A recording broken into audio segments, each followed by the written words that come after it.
This House would pay reparation to historically disadvantaged minorities. We're going to define some terms now. First, by reparation, we mean the measures taken by the government to improve the minorities' rights. Second, disadvantage.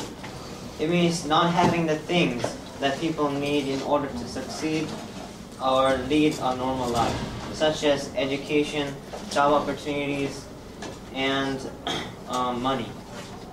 By minority, we mean a small group of people in our country that is different in religion or race or history also. So we'll carry on to the first clause.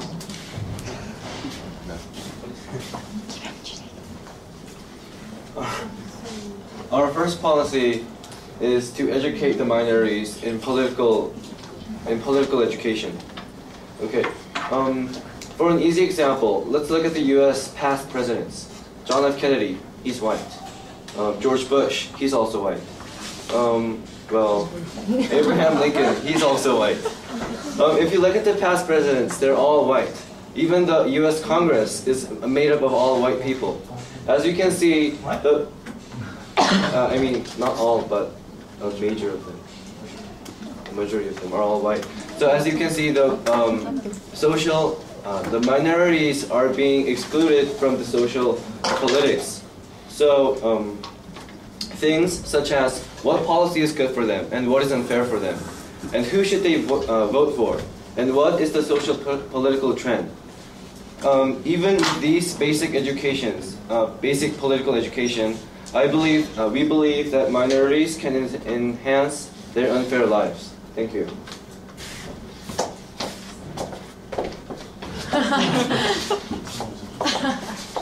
Because these minorities have less job opportunities, we'll provide job education to these people. Mostly, white people have high-class, well-paid jobs.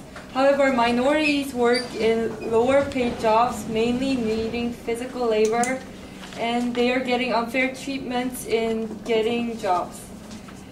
Some minorities may have better abilities in performing in some parts of jobs, but they do not have the opportunity to get these.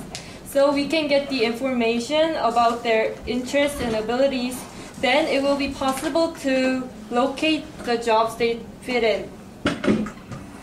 Then we'll provide professional education to these people that is sufficient enough for them to work in these specific areas.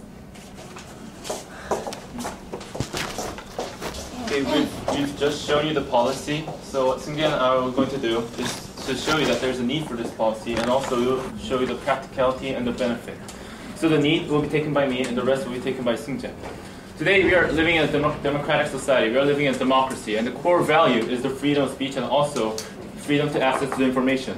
However, the fact is that these historically disadvantaged minorities don't get these privileges. And the flaw of democracy is that we go to the voting procedure. And the voting procedure, what this means is that the majority's opinion gets inputted in these democratic policies or these actions. So what we are going to do is that, so these minorities cannot get what they want unless the majorities want them at the same time. So in the status quo, some minorities don't even have those information, don't even have the knowledge that there is something called a voting procedure. They just live in that world that's been made by the majority. So what we are going to do is that give them a voice. We will give them a voice to speak out, and we will give them information that they need in order to survive in this world.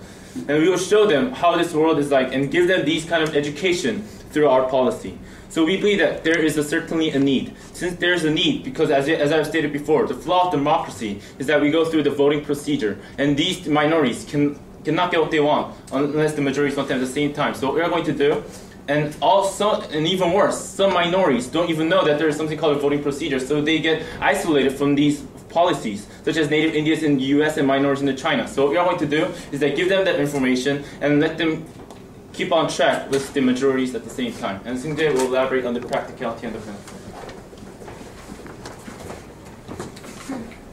Ladies and gentlemen,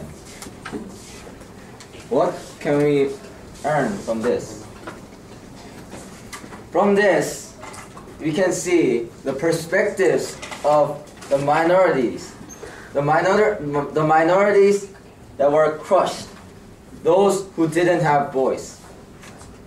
By this, we can hear their voice. We can put them into our politics. Ladies and gentlemen, what we are asking for today is education and politics. Aren't these the things that we take for granted?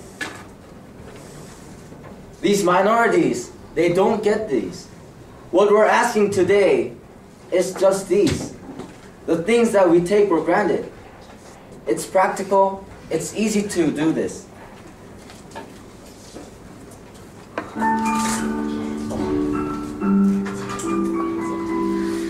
Now we'll take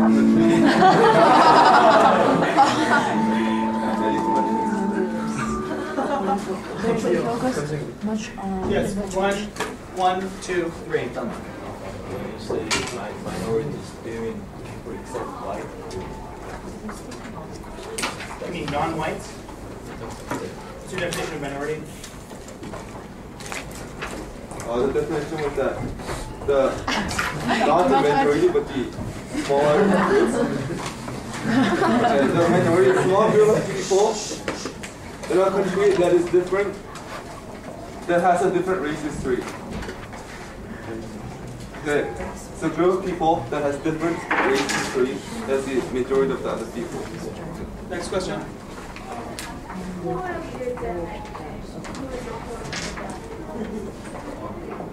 Well, the government will give such education obviously.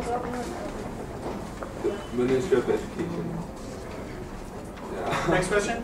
I don't really get your policy. Because your policies are going all over the place.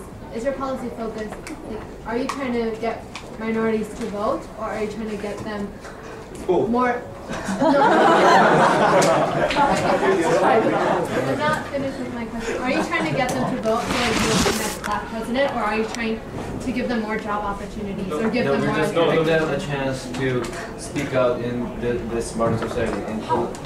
The problem is that these minorities don't even know that there's something called a voting procedure. They don't even know if they have their own rights to vote. They just live, such a native Indians. They are, you can't consider them as like Native Americans. Native. So what we're going to do is just tell them that they can speak out in these politics by giving them education. What do you mean, 2 examples? Sorry, I'm gonna ask